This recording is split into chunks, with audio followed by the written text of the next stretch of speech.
Hello, Namaskar, good morning. This is Balneet. I welcome all of you to the daily news analysis session by Tathastu ICS. Good morning, Sonali, Mansa, Suresh, Abha, Kiran. Good morning, everyone. Let's start today's new session. Before we start the session, I have an announcement for all the GS Foundation as well as optional batches. So we have GS Foundation morning batch, GS Foundation evening batch. Both of the batches are starting from 19th of April 2025. You still have more than 10 days to get enrolled in the course. Then we have two optional courses. One is philosophy, then second is PSIR, philosophy optional by Dr. Tanu Jain ma'am as well as her team, and PSIR optional by Dr. Manoj Sharma sir, who has experience of more than 22 years in political science and international relations. So any of you who wants to get enrolled for the optional courses, the batches are starting from 7th of April 2025. That is 2 days ahead. So any of you who wants to get enrolled, you can contact the team and get yourself registered. Then let's start today's session. Under mains Mantham, we have three important editorials. We have first editorial, a case for the global south for securing Ukraine peace. This editorial talks about the potential role of global south in providing UN peacekeeping mission forces to secure long-term peace effort in the Ukraine region amidst the ongoing Russia-Ukraine war. Good morning, Rehan. Good morning, everyone.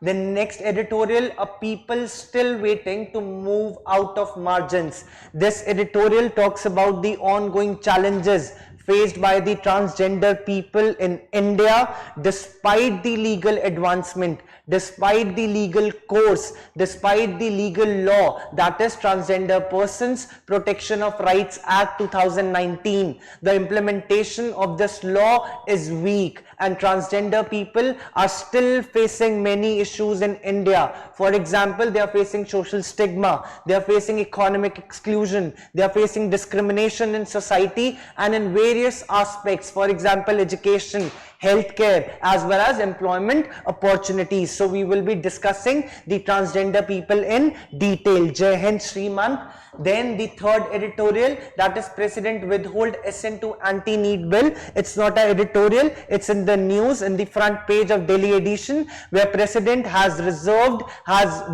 the assent to the anti-need bill, which is the bill of the Tamil Nadu Legislative Assembly under the chief ministership of M.K. Stalin. So we will not get into the controversy. We are least interested on what's happening and what's not, but we will learn the president's power over the bills, right? When the president can give assent, when the president can withhold, when president can return the bill for reconsideration. So all of that we will be discussing in this editorial. Then under prelims, we have 6 communities of Assam who are demanding ST status. So you should be knowing just a rough idea. Good morning, Shrimant, Ritik, Priyanka, Rishi. Good morning, everyone. 6 communities of Assam, that is, they are demanding the SC status. This we have covered almost 15-20 days ago. Again, this is in news. So a very quick crisp of who all communities are demanding the ST status in Assam. Then we have Agastya Malai Biosphere Reserve. So there has been going encroachments there. There has been non-forestry activities going. So Supreme Court has asked a committee to look after it, and we will be seeing how important this is. Agastya Malai Biosphere Reserve was in prelims paper in 2019. I have a PYQ there as well. So stay tuned and all of your attention here.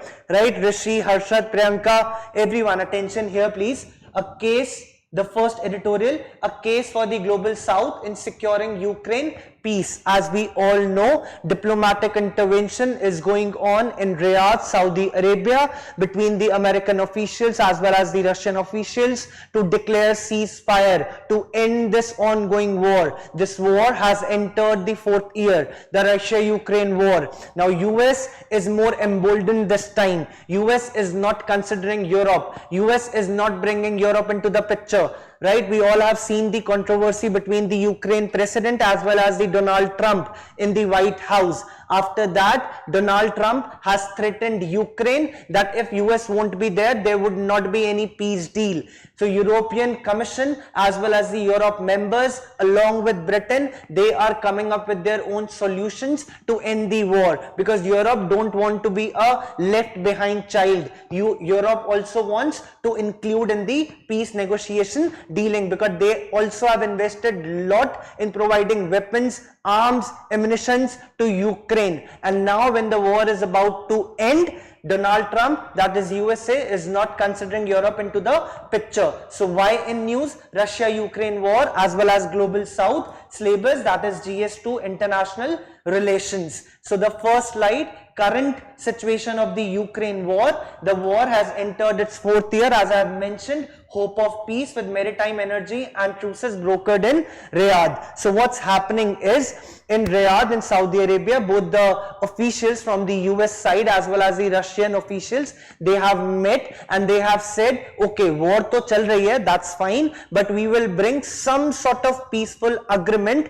in the maritime sector, in the energy sector as well as the shipping lanes. So we will make sure कि जो peace agreements हैं इन sectors में affect ना हो. And that is why the European Commission, that is the Britain Prime Minister, that is Keir Starmer, as well as France President Emmanuel Macron, has decided to send European peacekeeping mission forces in Ukraine. Why they are sending the peacekeeping mission forces, European peacekeeping mission forces in Ukraine? To look after these peaceful developments, to look after कि जो भी energy sector है, shipping sector है, it is working absolutely fine to stabilize the region.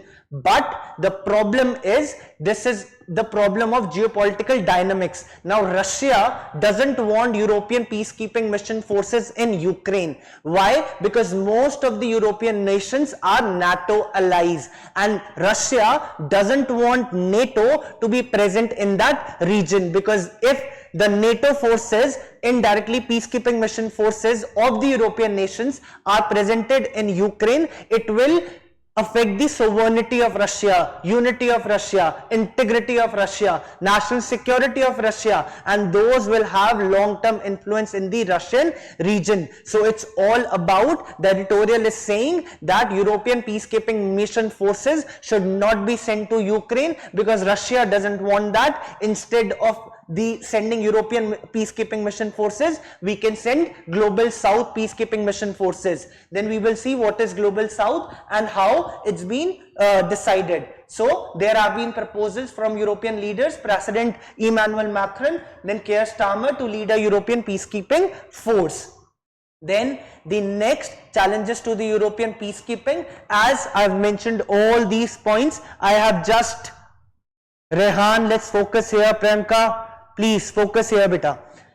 All these points I have discussed, I'll just read it for you. Russia's firm opposition to NATO-linked peacekeeping force make European-led initiative highly problematic. There is significant public resistance in Europe to send the troops to Ukraine, and then European-led force could escalate tensions, as Russia might view it as NATO expansion, because once NATO forces are there in Ukraine, it would affect the sovereignty, the national security of Russia, and it will have a long-term influence in the region, which Russia doesn't want. Then the next slide, the Global South's role in peacekeeping. So first, what is Global South? Global South are the developing economies of the Asian continent, of the African continent, Latin American continent. All these countries who are from this continent have long, how can we say, have a long history of colonization. They have low HDI index. They all are developing economies. They all are suffering from poverty,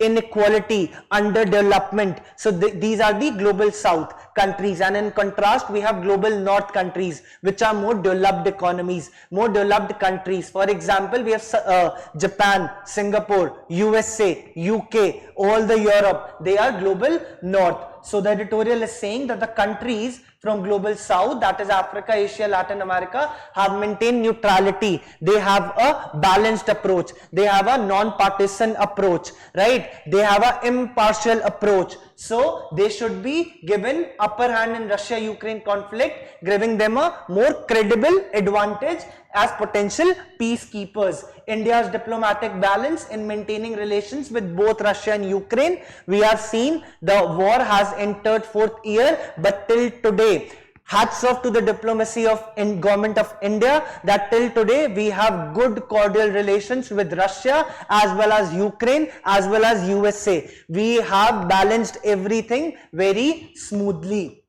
with both Russia and Ukraine, puts it in a unique position to lead the peacekeeping efforts. Then it also talking about the BRICS nation, that is Brazil, Russia, India, China, South Africa. It's saying all these countries have wider experience in providing the peacekeeping missions, peacekeeping forces. For example, India has provided more than 3 lakh people in 50 plus United Nations peacekeeping missions. So India has a wider experience in that. South Africa as well. South Africa has provided peacekeeping missions in Sudan, in South Sudan. We all know the civil war going on in these countries. So South Africa is also diplomatically as well as in providing peacekeeping mission forces. They are experienced. So have extensive peacekeeping experience and diplomatic expertise. Then next, India's peacekeeping credentials, India's legacy in UN, as I've said, with over 3 lakh peacekeepers deployed in more than 50 missions. It's 2,90,000, which is approx 3 lakh. India's leadership in Liberia.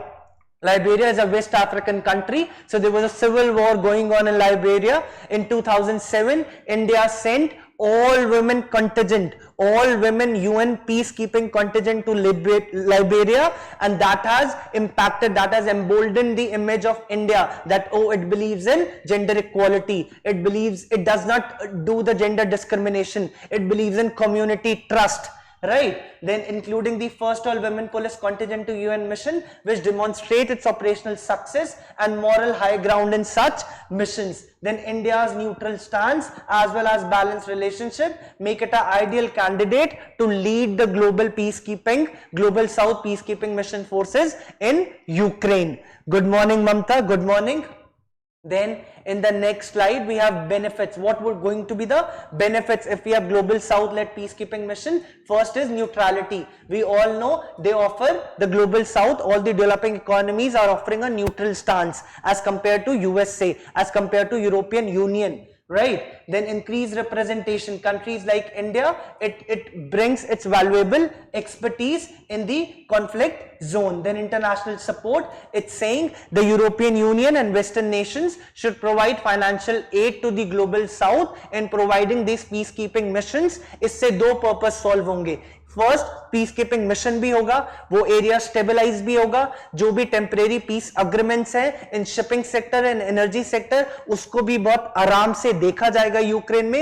And second reason, Russia will not get इर्ड. Russia would also like, oh, the peacekeeping operations are of the global South, not of the Europe, so that will smoothen the ceasefire process as well amidst the war which is going on. So I'll read it for you. Financial and logistical backing from European Union and Western countries could bolster the mission capacity, while exclusion of NATO troops would assuage Russian concerns. And then the way forward, what do we want? We want the war to end. We want immediate ceasefire, a strong and clear ceasefire between Russia and Ukraine. Then logistical and financial support is mandatory to ensure the effectiveness of the mission. And then Ukraine must agree for neutral peacekeeping force under the UN guidance और under the UN's auspices, that is UN की नजर के अंदर, UN के umbrella के अंदर ही ये peace keeping mission operation should operate in the Ukraine.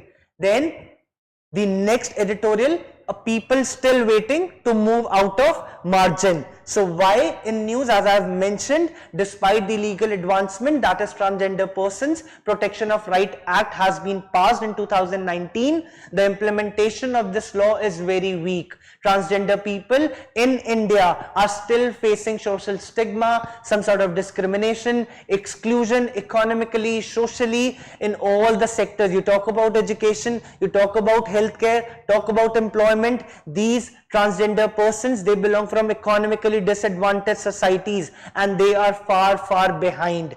Before we begin, what is a transgender? Anyone? The definition of transgender. So transgender is a person whose gender does not match with the gender assigned to that person at the time of birth. So that is transgender. And according to census 2011, we have 4.8 million transgenders in India. 4.8 million transgenders in India. That would be approx 48 lakh. According to census 2011, and census 2011 was the first census which has incorporated the transgender people in the census. Then why in news, we will be discussing International Transgender Day of Visibility that was celebrated on March 31st, GS paper 2, social justice. Right, government policies and interventions for the vulnerable sections of the society. This is the line in the syllabus under the section of social justice, GS paper 2. Then comes the International Transgender Day of Visibility. So what is this day? So International Transgender Day of Visibility is an annual event which is observed on March 31st to honor, to celebrate the contributions, the accomplishments as well as the achievements of transgender people across the global world. International Transgender Day of Visibility, 31st March, serves to raise awareness the challenges faced by transgender individuals despite legal advancement. As I have mentioned the act, you need to remember this act. Now what are the challenges? Social stigma, economic exclusion, discrimination, barriers to education, employment, healthcare, and also they face workplace biases. That means workplace maybe they are not safe, right? They are being mocked upon, they are being mistreated at the workplace as well. Then next, the implementation gaps in the transgender rights. The Transgender Persons Protection of Right Act, despite being a legal advancement, faced weak implementation. I've already mentioned. So this is the data, right? Despite 4.8 million, that is 48 lakh transgender individuals, only 16,000, approx 16,000 identity cards have been issued. Imagine the figure, 16,000 and we have 48 lakh transgenders. So identity card only 16,000, that to 3,200 applications are still pending. Why? Because of the bureaucratic delay, because of the red tapeism, because of many hurdles. The process, it's much more lengthy, is much more complex, is much more bureaucratic, right? Then though the act has mentioned one important fact, that is self-identification is the key. Sorry for my bad handwriting. Self-identification is the key. That means if they are identifying themselves as transgender, so identity card can be issued to them. But there has been bureaucratic delays, there have various medical examinations as well as psychological analysis which delays the process. So it's been issued, 3,200 are still pending. The certification process is bureaucratic, delayed compared to global standards. So the editorial has given two examples of Argentina and Ireland. Both these countries have very smooth process for transgenders, right? It's a smooth process, it can be completed within a week itself, but here it takes years and years. So global standards and police harassment as well as family rejection issues remain unaddressed. So everyone needs to be sensitized, everyone needs to spread the awareness about the rights, the dignity of the transgender people. Economic disempowerment, now this is all data which does not need any sort of explanation. A 2018 NHRC report showed 92% of the transgender people excluded from economic activities, forcing them towards prostitution, forcing them towards the sex work. The unemployment rate for transgender is 48% and national average is 7 to 8%. So this means half of the population, transgenders, they are unemployed. They do not have the jobs, and once they do not have the jobs, they don't have income. Once they don't have the income, they are economically disadvantaged and they will face automatically exclusion, and they will resort to the work which is not right, which is not good. Then discrimination starts at hiring stages with ongoing hostility and lack of gender neutral facilities, which does not need any sort of explanation here. Then education and healthcare, it's talking about education remains a challenge. Transgender literacy rate is 56.1% only and national average is 74% according to census 2011. So their literacy rate is just 56.1%.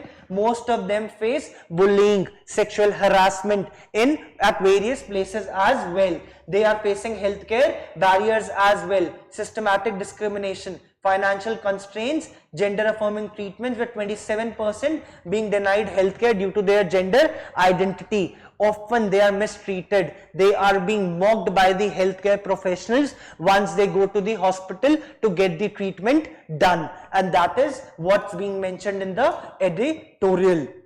Then next, policy interventions. So two states, that is Maharashtra and Kerala, they have taken some steps. They have established transgender cells in the colleges, as well as they have reserved the seats for transgenders in the colleges, right, in the colleges for the students. So these are the initiatives. This needs to be learned. You can't ignore these examples. Maharashtra as well as Kerala, what transgender cells in colleges, as well as they have reserved seats for transgenders for the students. Then the nationwide policies are weak, and there should be gender sensitive curriculum, financial aid and vocational training, which needs to be emphasized. Now what are the national policies? We have national portal for transgender persons.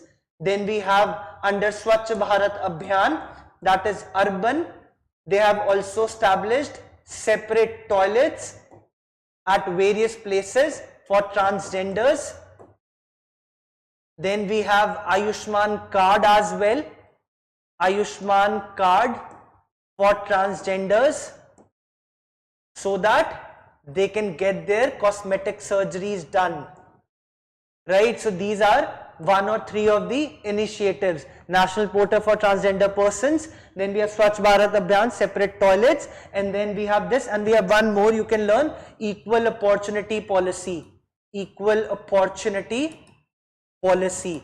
So these are the four initiatives which you can learn. In case any question comes in mains, you should be knowing. You can also mention the act, the answer without mentioning transgender persons protection of right act 2019, your answer would be incomplete. Then in the next slide we have the challenges. Again, I have mentioned all of it. They still face significant challenges: identity documentation, financial barriers, as well as workplace biases. Addressing these campaign, awareness campaign, gender sensitization and enforcement of anti-discrimination laws. In India, the problem is not the law, the problem is implementation of those laws. The implementation of those laws at the grassroots level, the awareness to sensitize the public about the rights of the transgenders, as well as all the communities, all the marginalized communities, the implementation needs to be strong.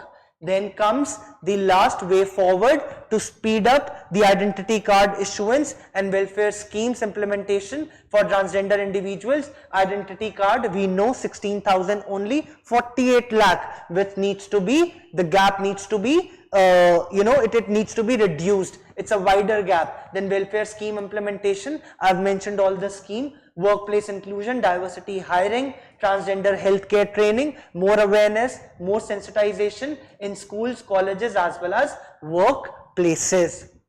With this, we come to the third editorial. I'll just have a sip of water.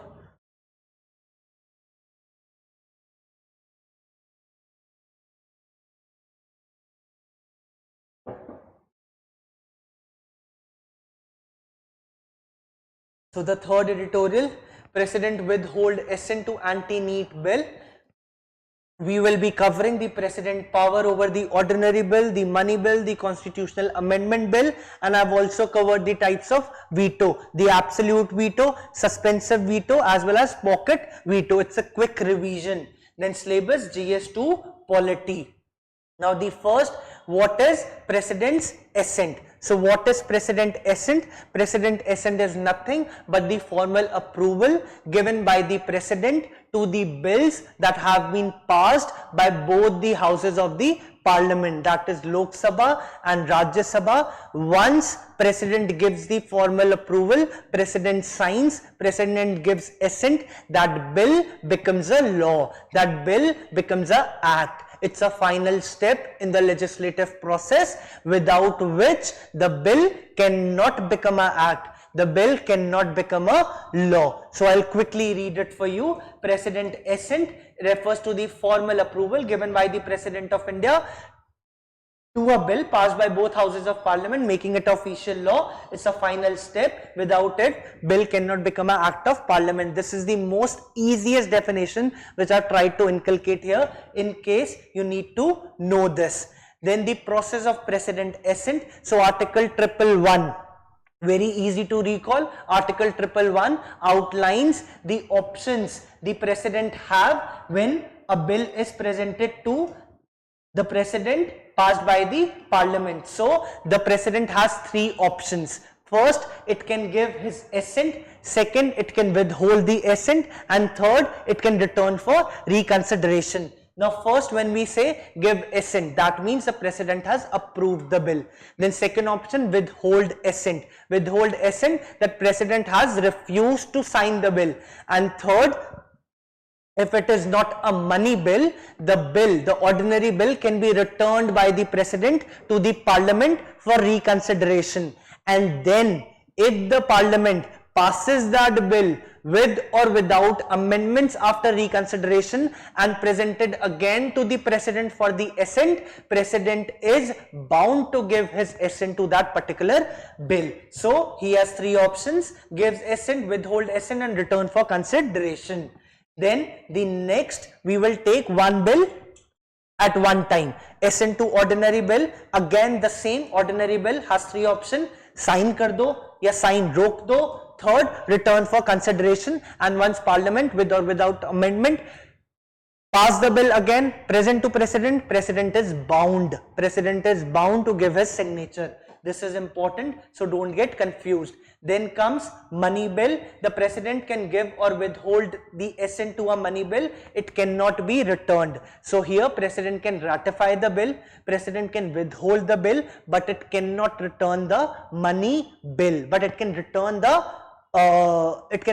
ordinary bill. It cannot return the money bill. Usually President gives the assent because money bill is being introduced in the Parliament, in the Lok Sabha, with prior permission of the President of India. So majority, 99.9% of the time, President gives his assent to the bill. Then comes constitutional amendment to the bill. Here President's power is limited. President has no other option. President has to ratify the bill. President cannot withhold the bill and cannot return the bill. President is bound to ratify the bill. Now I have three questions for you. Okay, first I'll read it for you. In the case of constitutional amendment bill, President assent is mandatory. President cannot withhold or return the bill. They become constitutional amendment act in accordance with the provisions. Now you tell me under which article the Parliament has the power to amend the constitution.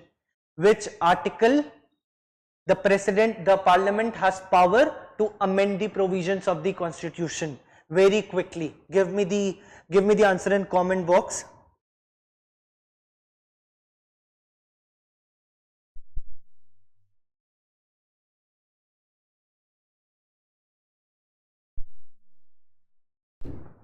Quickly, you should be knowing this.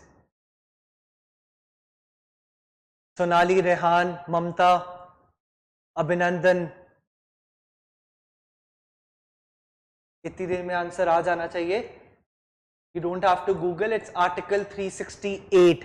Under Article 368, Parliament has the power to amend the provisions of the Constitution, under which amendment it is obligatory for the President to ratify, to give approval to the constitutional amendment bills.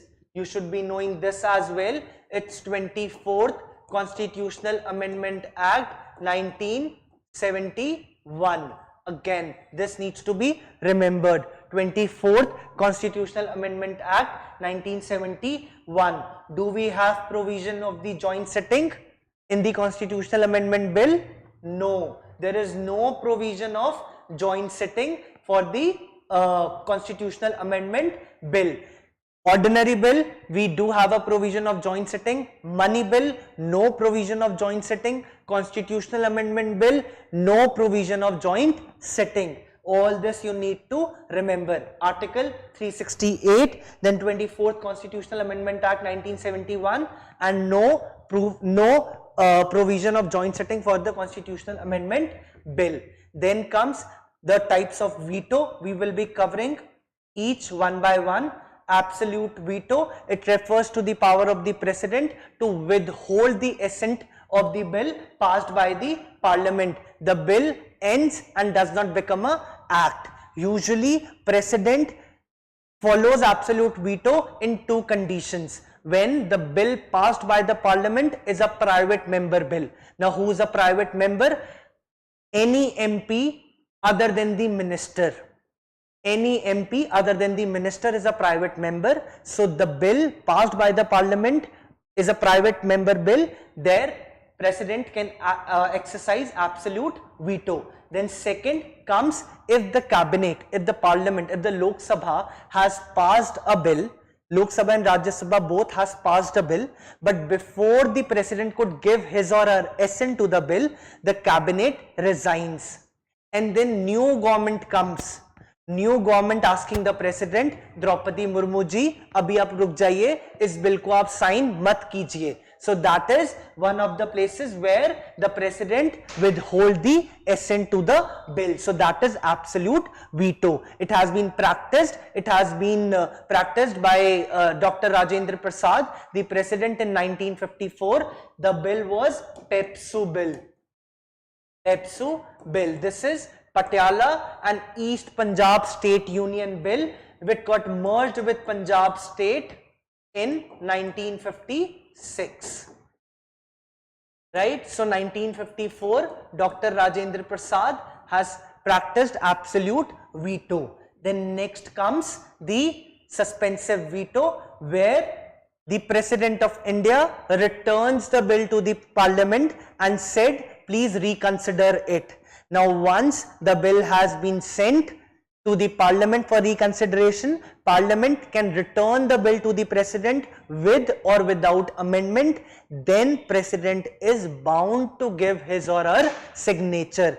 Then the President is bound to ratify the bill. So, President uses a suspensive veto when he returns the bill to the Indian Parliament for its reconsideration. If the Parliament resends the bill with or without amendments, he has to approve the bill without using any of his veto powers. Again, he cannot return the money bill. This I have mentioned 2-3 times so that you can remember it easily. Then the pocket veto. Here what President does, ना वो sign देता है, ना वो withhold करता है, ना return करता है. So President sits over the bill for indefinite period of time. कोई time limit ही नहीं है. Right? This has been done in 1986 by President Jail Singh. President Jail Singh.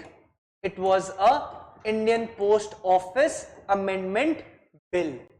There, the President Jail Singh has practiced pocket veto. So, by the President for an indefinite period, when he exercises his pocket veto, he neither rejects nor returns the bill for reconsideration. Unlike the American President, he has to resend the bill within 10 days. And then there is a qualified veto which American President has, but Indian President does not have. Indian President just have suspensive veto, pocket veto as well as absolute veto. Then comes a question for you. It's a PYQ question asked in 2022. I have shared all the points with you. So please give me the correct answer if your concept is clear about this. And this is one of the important topics from where UPSC does ask questions. Please refer to this question.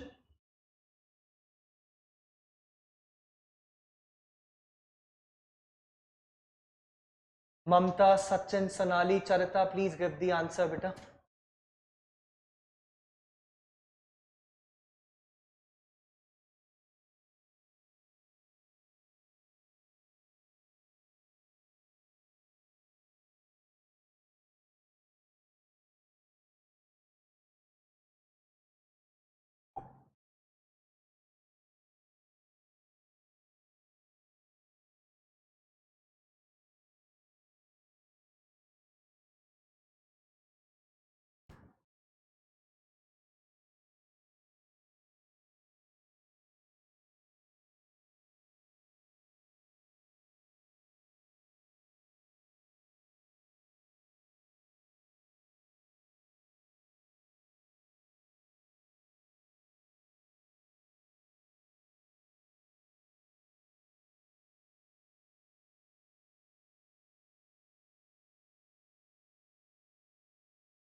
None of you has given the correct answer. That is why I was just waiting and seeing your responses.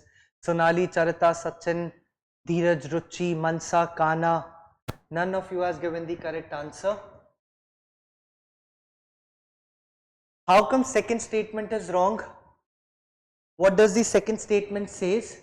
Second statement is saying when a constitutional amendment bill is presented to the President of India, it is obligatory for the President of India to give his or her assent. Is this statement wrong? Yes, Charita, right. B is the correct answer. B is the correct answer. If the minister is introducing a bill to amend the provisions of the constitution, he or she, the minister, does not require prior permission of the President of India.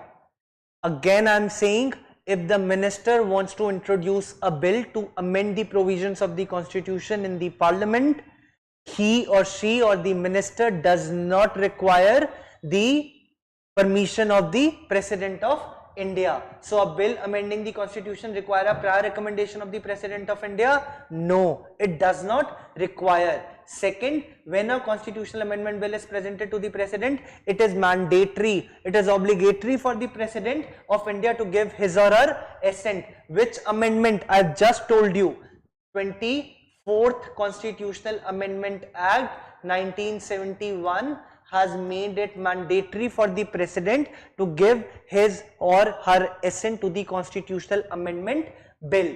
Then second, a constitutional amendment bill passed by the Lok Sabha and Rajya Sabha by a special majority, and there is no provision for joint sitting. This is right. So first statement is wrong and second and third are correct. So B is the correct answer. So B is the correct answer. Okay, I hope the confusion is clear now. Then second, under prelims, we have, okay, before this, I'll just make you a quick revision of what all we have studied here by a map, right? So I'll give you 3 points here. Can be ratified, can be, oh wait, can be ratified, can be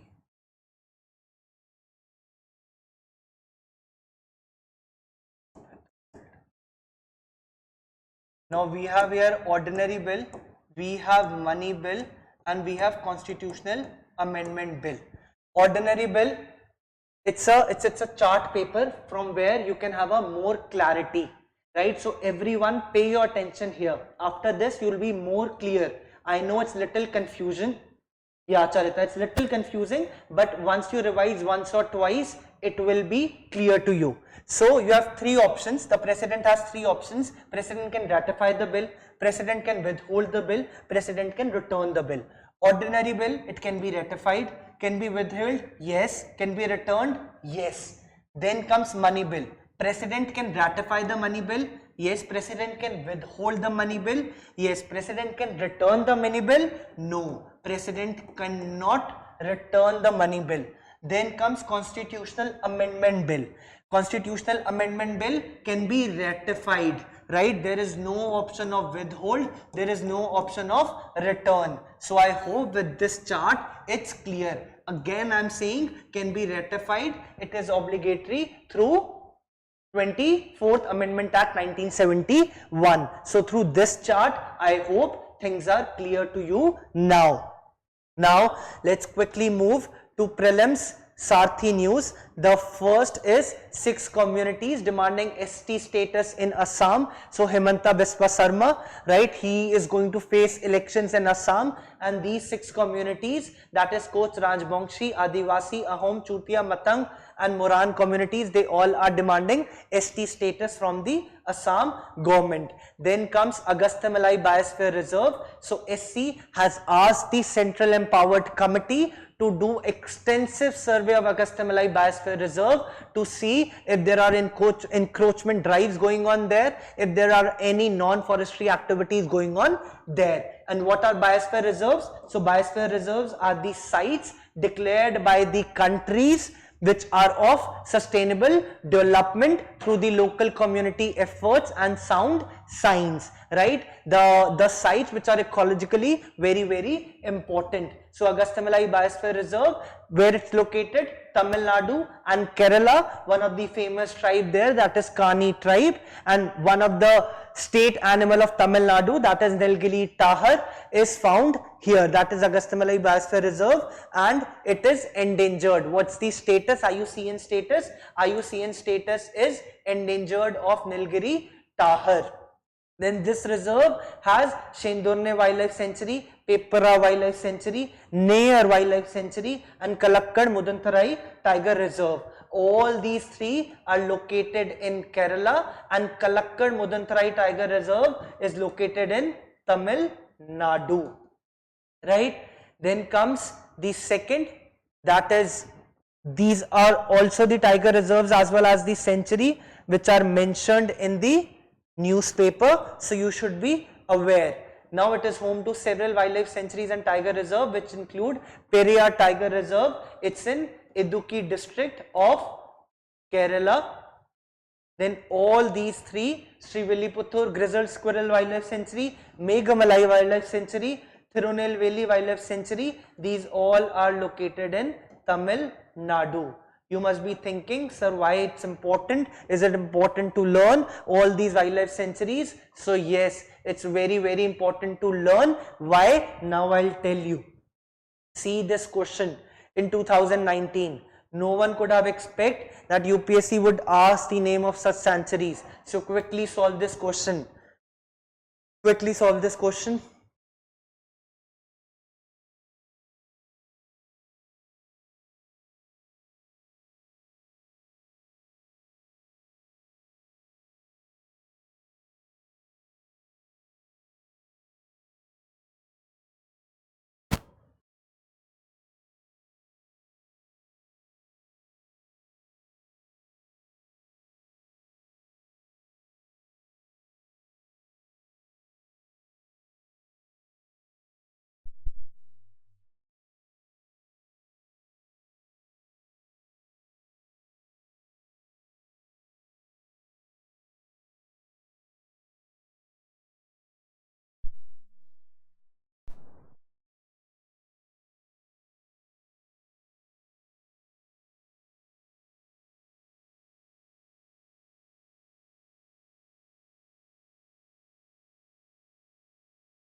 Yes, absolutely right, absolutely.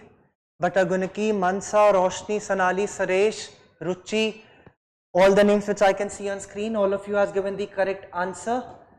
The first is the correct answer, Nair Paper and Chendarili Wildlife Sanctuary and Kalakkad Mudantharai Tiger Reserve. With this, we have concluded today's daily news analysis session. I hope you all are studying really well. Push yourself every day. रोज पढ़ाई करनी ही करनी है. I know थोड़ी बहुत पढ़ाई boring लग रही होगी, मन नहीं कर रहा होगा पढ़ाई करने का, बट बेटा आज पढ़ाई करोगे तो कल सिलेक्शन होने के बाद यही दिन will be your golden days, right? So put small effort every day. Prelims निकालना ही निकालना है with your consistency, right? With that discipline you have to clear prelims. Challenge yourself. I can understand रोज पढ़ने का मन नहीं करता, 8-8 10-10 घंटे बैठने का मन नहीं करता, बट पढ़ना तो पड़ेगा, ठीक है ना? So you all have to show lot of discipline. As we often say ना, success is the sum of small efforts repeated day in and day out. So you have to have that effort, have to have that courage, have to have that persistent dedication every day, right? Interest nahi hota Charita, that I understand, but you have to push yourself. Take a small break, come back again, whether you're sitting in library or in your room, or but just sit on a table chair, right? Don't sit on your bed and study. Sit on table chair, revise as much as you can. We all know 25th of May is just knocking at your door. It's just round your corner. So roll up your sleeves, right? Show that discipline every day. Do not pick up any new source. Revise what you have studied. Otherwise 25th May के बाद दोबारा से zero से start करना पड़ेगा. Again a span of 365 days, which is much more lengthy, right? Which is not very much interesting. So give your best shot. रोज थोड़ा थोड़ा effort लगाओ. 100% चीजें आपके फेवर में होगी. मेहनत करना आपका काम है, रिजल्ट आना ना आना अलग बात है, बट 25 मई की शाम को आप ये ना कहो कि सर मैं और एफर्ट लगा सकता था या लगा सकती थी, right? So make sure you put effort every single day, and I wish each one of you all the very best. Jai Hind, Jai Bharat. Thank you.